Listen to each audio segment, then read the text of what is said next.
WNST, Towson, Baltimore, and Baltimore Positive. We are positively back on the grid. Snuck out for a couple days for my wife's birthday. Picked up a little tan. Heard the tennis ball getting hit. Saw some beach time, and came home to find our favorite flying creatures. Todd Schuler joins us now from Blondell Miller Schuler and damngoodlawyer.com. Dude, I talked a good game, and we talked about this back in February, March. I think I bought some special 70% cocoa chocolate to melt down. We were going to do fondue, cheeses, dipping sauces. It's getting real now, right? I mean, they're here. They're everywhere. They're on top of my building. They're outside the way my cat's chasing them. There are more of them this time, right? You would admit that, right? This 17 years ago was nothing like this. I remember this invasion. I was 10 in 87. So I remember it being like pandemonium. This is pandemonium. It's got to be 90 decibels outside of my house. I mean, it sounds like the lawnmower is constantly going off. I can hear them inside. And it's like a police vuvuzelas, like sort of, right? Yeah, it's haunting, really, right? I mean, it's intense, but haunting like locusts. Are you getting biblical on me, Schuler? Yeah, I'm telling you, if it started raining frogs tomorrow, I would not be shocked, right? You ran for political office and won and lost too, so you've seen all sorts of things here. We've had an insurrection this year, right? I mean, we got 75 million people that believe that this guy somehow won an election, that he's like the honest guy. Now we got locusts, right? We had a plague. We had a plague. We had a locust. We had insurrection. Yeah, it's been weird. It's been a really weird time to be alive. And I've said it before, I wasn't alive in 1968, the political turmoil and the racial strife and all of that. Like, I was born that year. This couldn't have been much less than that, right? Like, this is a weird time in America, right? Like, we got everything. Yeah. Is the music handling it properly? Is the art there to support such a bizarre time in existence? I don't know. I'm a little scared. It's like the Springsteen lyric. Part of the art is if you're already preaching what your listener believes, that's what social media has done, right? Social media, I sort of noticed it. I was with my wife on Sunday, and we're in a setting where we're both staring at our phones, which is the first time in a long time because we don't go out much, right? So we're actually out. We're both shot up. We're in a safe place. We're both looking down as we're traveling on our devices. And I looked over at her Facebook, and I'm just watching her scroll her Facebook. And my head's on her shoulder. I'm taking like a little, and I look down, and I'm seeing all the people on her Facebook, and I'm seeing the things and the thoughts and her family. And I'm thinking, we're seeing two different worlds. You know what I mean? Like literally, literally. And she's seeing the world that her friends and family see, and the one she allows in her world to share what they share. And I'm seeing what I give permission with, and I'm sitting on the same. I have a higher bar given my public figure status of who I'm going to allow on my Facebook page and who I'm not. But it really is amazing. And this is me and my wife. We've been married. We're together. We talk about things, and we're seeing two completely different worlds sitting next to each other. I can only imagine what your kids are seeing everybody's seeing a different world, but seeing that art and that message, whatever that message is, if you choose to not see Black Lives Matter because you live on a farm somewhere, or if you choose to not see the red hats of Donald Trump because you're in a place where you have blinders on, you can go through life that way. You can be so selective now as to what you see and don't see and avoid offensive stuff to some degree. I think the world's come to that now. We all get we all have our VR on, Well, throw this at me. I try very much to keep, I will snooze you for 30 days, right or left, if you're pounding me politically, because. Oh, I've never used that button in my life. You're either in or out. Yeah, but the problem if I need you to go away for 30 days, I just need you to go away. If you do that, you run the risk of creating your own bubble. And so I've tried to avoid bubble creation by allowing many people in my life. And one of the weirdest things to me is, I have a friend who was a Republican delegate when I was a Democratic delegate. I'm terrified of George Orwell, 1984, like the truth doesn't matter, the Nazification of government, the sort of authoritarianism. My Republican friend's scared of the same thing. Like he thinks that the same outcome of like dystopian uh authoritarianism is upon us and it's coming at us. We're both scared of the same thing. I just see it as coming from Donald Trump and the insurrection, and he thinks it's Nancy Pelosi that's gonna do it. It's a weird. So I don't know. I don't know how to process the fear of authoritarianism as a mutual thing shared by two vastly different But sides it's of. borne out in the evidence of who governs how and why.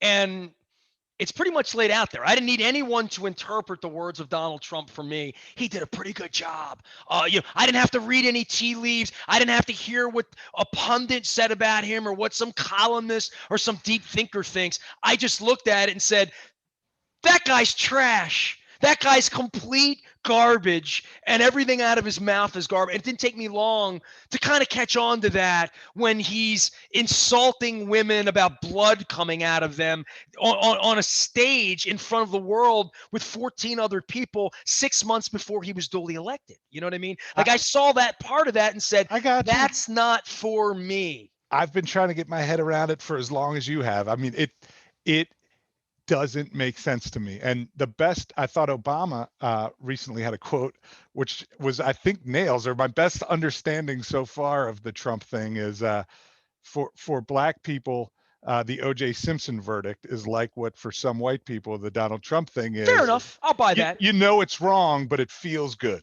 right? Like there's something there about like like the black reaction to OJ. Like obviously there is a strong enough white fear of whatever multiculturalism is progressing through this world, right? And it manifested itself in Donald Trump, who is garbage. I mean, like he is a garbage human being.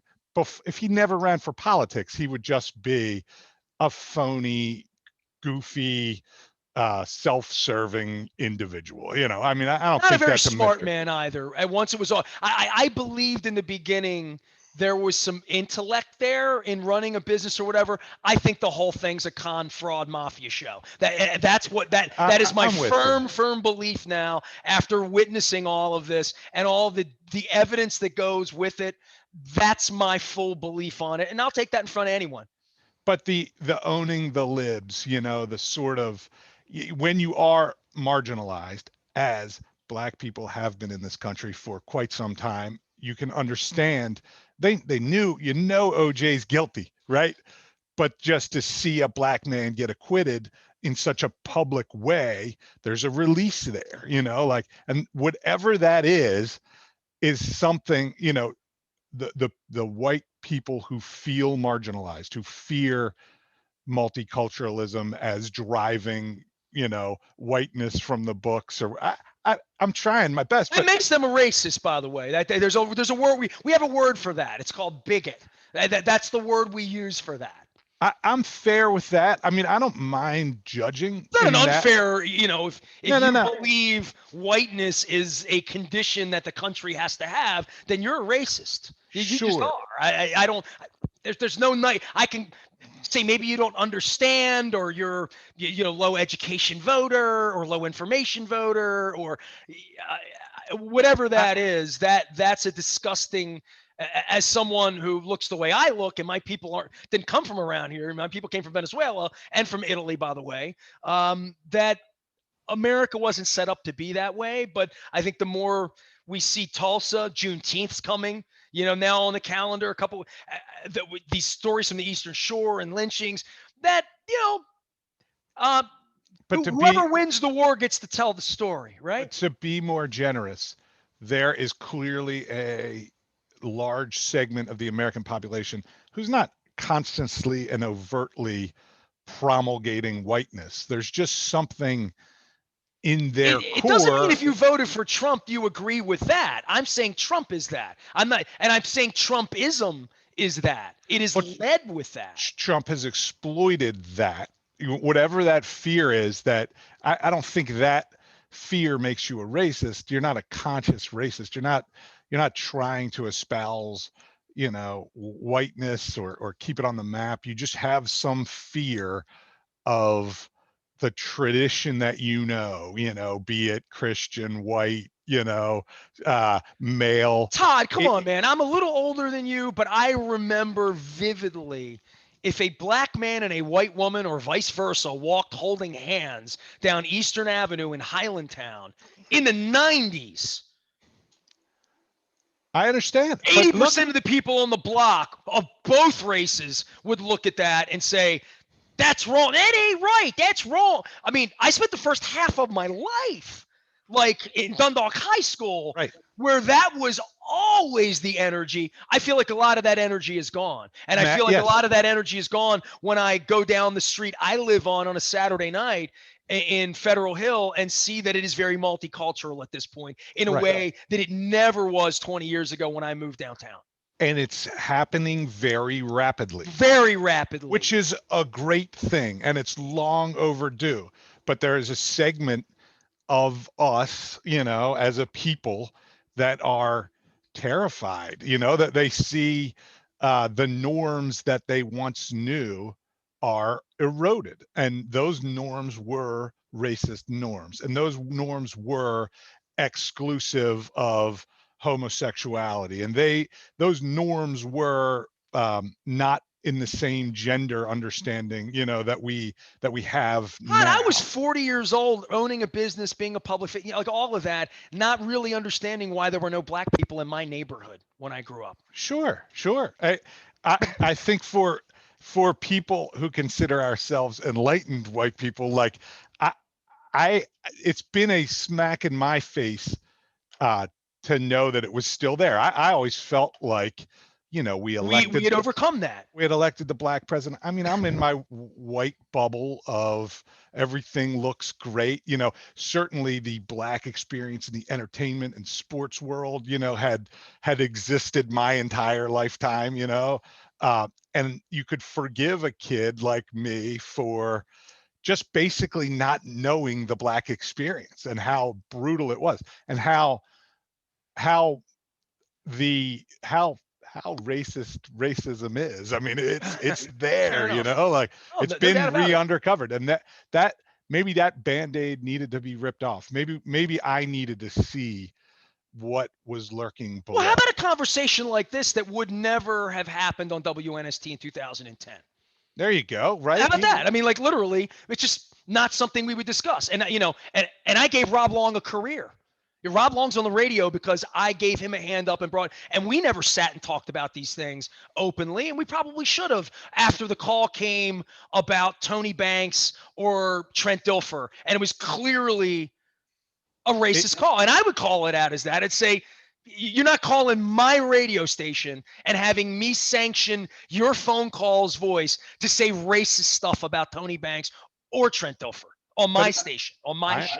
I understand, but it's a difficult conversation to have. And when we started, we talked about the bubble or not the bubble on Facebook and the different feeds and the same fears and I don't know how to do it other than get it all out in the open and talk these things through, right? Which is why, clearly this is a great platform to do that on, and you have to do it individually in your life. You have to, And sit it's not around the going to be Thanksgiving easy. And table somebody's going to and send me some nasty mail today, and they're going to be offended, and they're never going to listen to me. And that's cool. That's okay because like that can't be the barometer of happy talk as to I'm going to tell you what you want to hear, which goes back to the beginning. Todd Schuler here, Blondell Miller Schuler. They're damngoodlawyer.com. They will help you if you get in an auto accident, if you get injured on your job. That's what they're there for. And they come on and we talk about all sorts of things.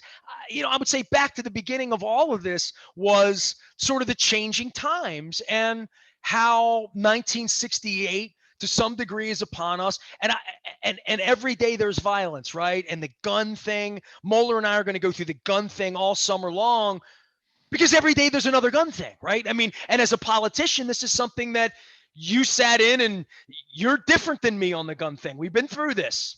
right. Yeah, I mean, certainly Delegate Schuler was a gun rights Democrat, to the extent that they exist anymore. We have to, yeah, the purity has to, Is the gun rights separation. and AK-15 rights the same thing, or is it a Swiss Army knife? Like, explain that part. That Orwellian take on a Swiss Army knife equals an AK-15. I mean, are you out of your mind? I mean, seriously? No, no. I mean, I never had the opportunity as Delegate Schuler to have that as a debate, right? Open carry was a thing, and I, I don't really know. I don't know how I've evolved on it. I think that I have. I I don't think you. think I'd be comfortable getting off a plane in Texas and walking into a coffee shop and having five rednecks holding the piece on their thing like I'm in a saloon somewhere. You know what I mean? I don't need to be there. I wouldn't go there if it were Russia or Turkey or would I want to walk around Paris and everybody's holding heat out in the. I just wouldn't go there. I'd say that's not a hospitable place. Why would I get on a plane and do that? Why would I want to be there? Why I would I want don't. my children there? I don't know the answer to that question. I think the AK-47, or whatever. I don't speak very well, in terms of ARs and this and that. I But call them machine guns, and my wife says you'll sound stupid on the radio. I'm like, you're they're there to kill yeah. people. I don't care what they are. I mean, that's that. They're not there to hunt deer in the woods if you're into that sort of thing, or they are to kill Weapons of humans. weapons that can kill a lot of people fast. It's And not a and Swiss Army knife to like cut up an oyster that you pull out of the water. no, but the reality is there's a consensus on a great many gun measures, with background checks and things like that are sort of blockaded. I don't know why there is the resistance to that, which there is consensus on, other than this sort of ideological purity concept of you're either with guns or you're against guns. So I think there's room. That is amazing, right? Like, I'm not against guns. I'm not. I mean, family had them. I had people in my family shouldn't have had them, quite frankly, and that's probably all the more reason that I would say uh, somebody needs to be the doctor of who gets a gun and who doesn't. And we've jumped that shark here, right? I mean, that's long over with. Well, even all the people that have guns all around them and the ammo, you're never going to come get my guns. There's nobody knock on anybody's door to come get guns in this country. Like that. That's over with, right? Literally. Well, to the extent that you feel that it is your basic right, the concept of the government coming in and taking them is a pretty terrifying prospect, right? I mean, the goal of our government, whatever it is to be as non-invasive on our individual rights There's more as guns than there are possible. people in the country. Yeah, Literally. And there's enough ammunition to kill all of us 1,000 times, right? So, I'm unarmed. I got none. So dude, I would, and for every one of you and me, there's a guy who has a dozen and doesn't need, and shouldn't have one, because what's he going to do with it? Like, what's he going to do with it? So, what's the eventual outcome going to be when there are 500 million guns and 400 million people?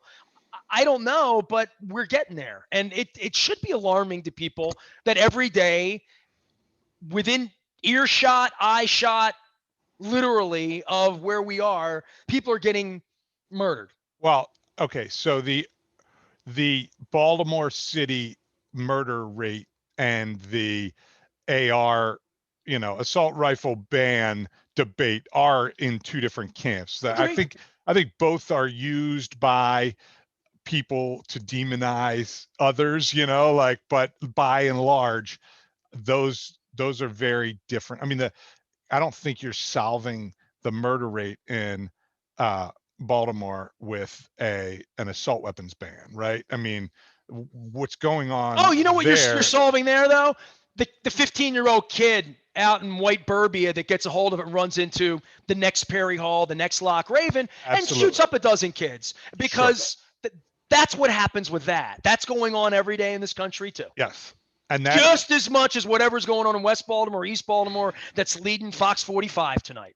Let I, Mary tell you about it. No, absolutely. But we have to be careful not to conflate the two problems. Both are significant problems confronting our country. Yeah, and they're both lobbied by the NRA and a bunch of Russian money and hot redheads they run over here to run around and, sleep up Republicans and get a bunch of money for the NRA. I mean, we've witnessed this. How is What? that woman running around Russia, by the way? It's unbelievable. It's Yeah, incredible. I'm a little.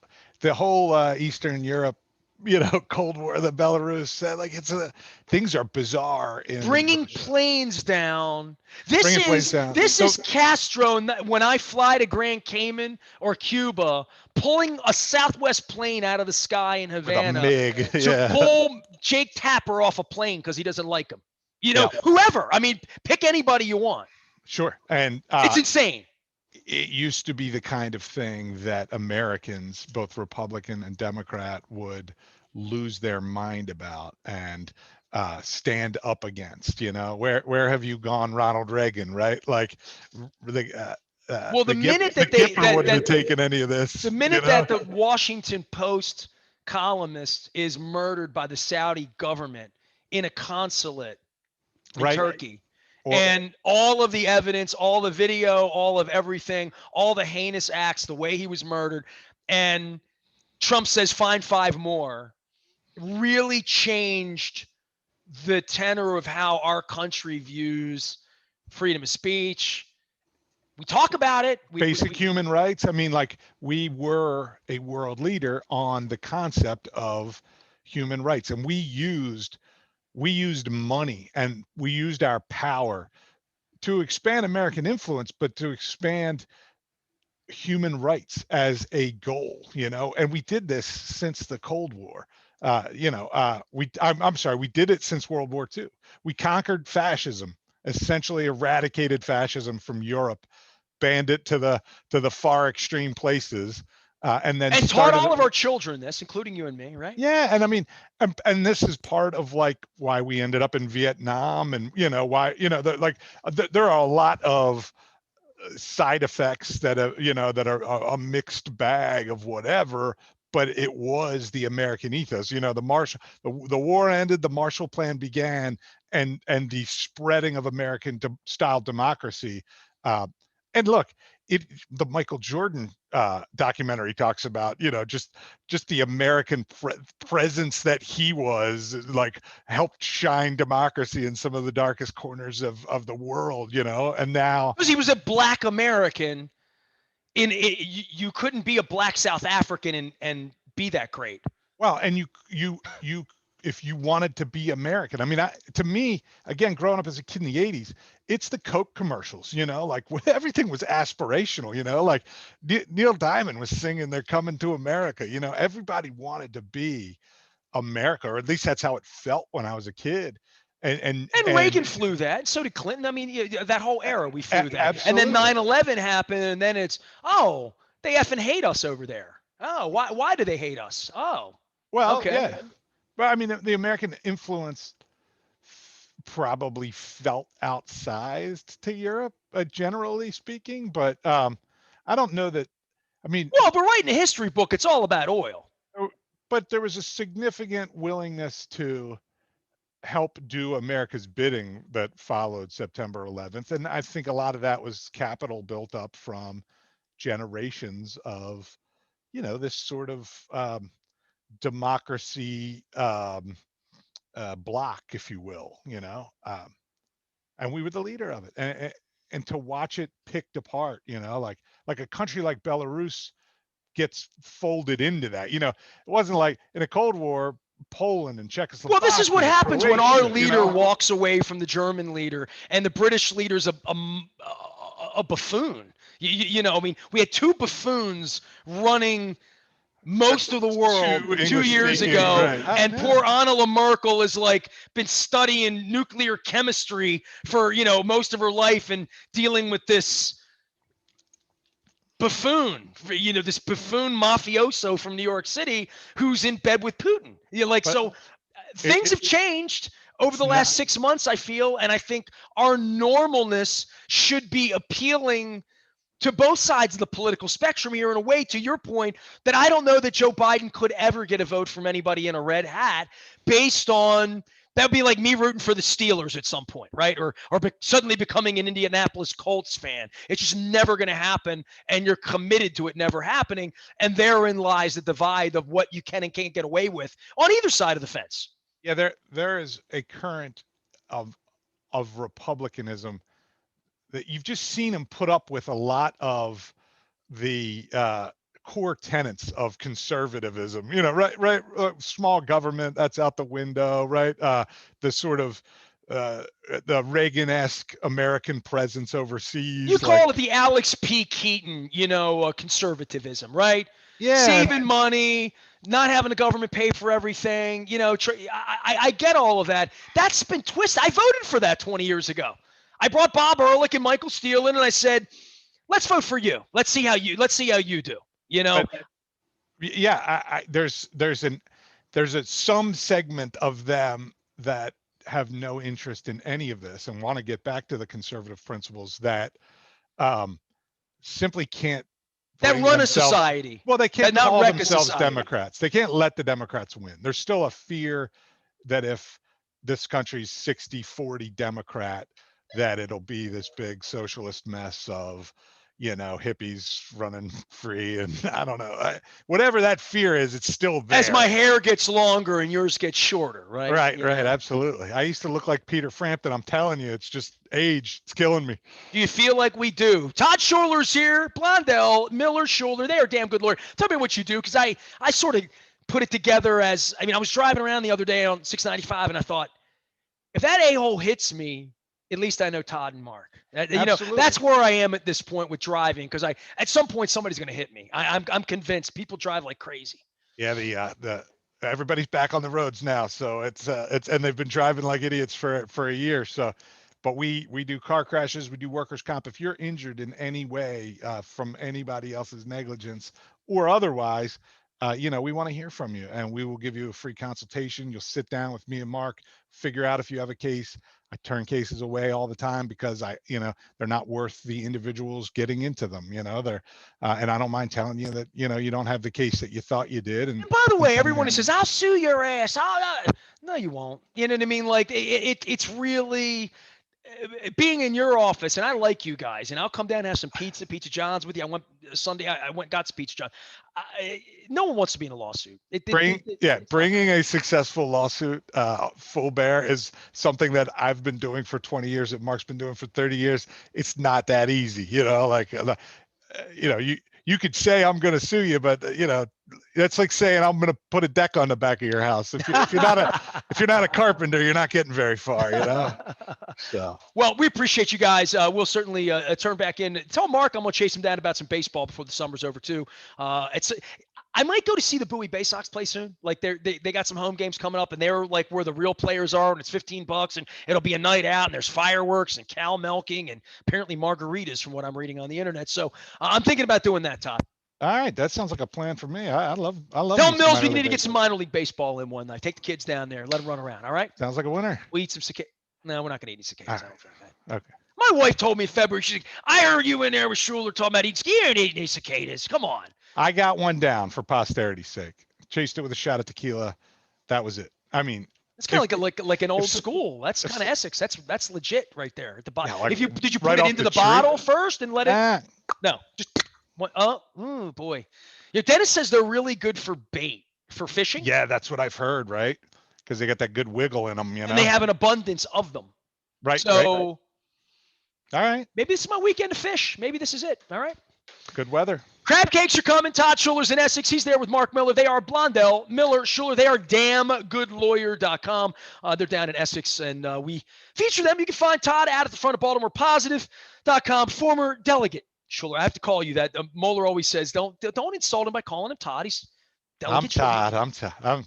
I'm long since washed up, Delegate Schuler. Former politician.